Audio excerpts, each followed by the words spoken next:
सुभान अल्लाह दे अलिया असां बिदा मलतो जी सुभान अल्लाह आल नबी औलाद अलिया असां दरगाह कंबर शरीफ या मुर्शिद साईं सैयद नसरुल्लाह शाह बुखारी साहिबजादा सैयद गुलमोहन शाह बुखारी करमपुर लॻो ॻोठ मीर नसरुल्लाह ख़ान बिजराणी नसीर शाख वारे इलाइक़े जे ॻोठ शादी खान लाशारी में फ़क़ीर सूमर लाशारी वटि पहुता। इन मौक़े ते मोहम्मद पंजल लाशारी फ़क़ीर शफ़क़त लाशारी मोहम्मद उमर लाशारी हाफ़िज़ ग़ुलाम फ़रीद लाशारी निहाल लाशारी सनाउल्लाह लाशारी बग्गन लाशारी रज़ामुद्दीन लाशारी निज़ामुद्दीन लाशारी गाज़ी खान लाशारी मेवाल लाशारी फ़क़ीर हाकिम लाशारी डॉक्टर फ़याज़ लाशारी साईं बख्श लाशारी हाफ़िज़ आसिफ लाशारी नूर हसन लाशारी हाफ़िज़ जानमन लाशारी फ़क़ीर ग़ुलाम अली लाशारी ऐं ॿियनि कंबर वारे साईं जे आमद जे मौक़े ते दुआ प्रोग्राम में वॾी तइदाद में शिरकत करे पंहिंजे मुर्शिद जो दीदार कयो। सैयद साईं नसरुल्लाह शाह बुखारी सैयद गुलमोहन शाह बुखारी ॻोठ शादी खान लाशारी में फ़क़ीर सूमर लाशारी वटि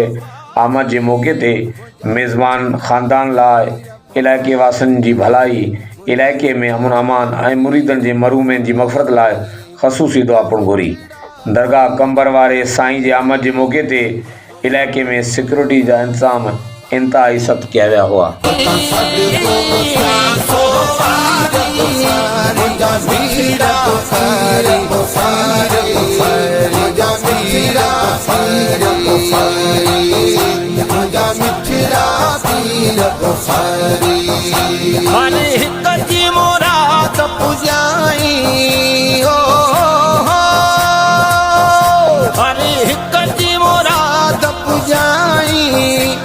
हुसैनाबाद जसाईं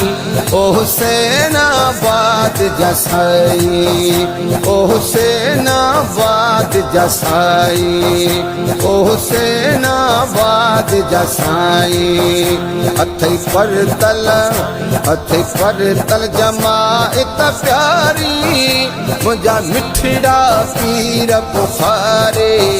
मुंहिंजा मिठड़ा पीर बुखारी मुंहिंजा मिठड़ा पीर बुखारी सदको सां सवारी सदको सां सवारी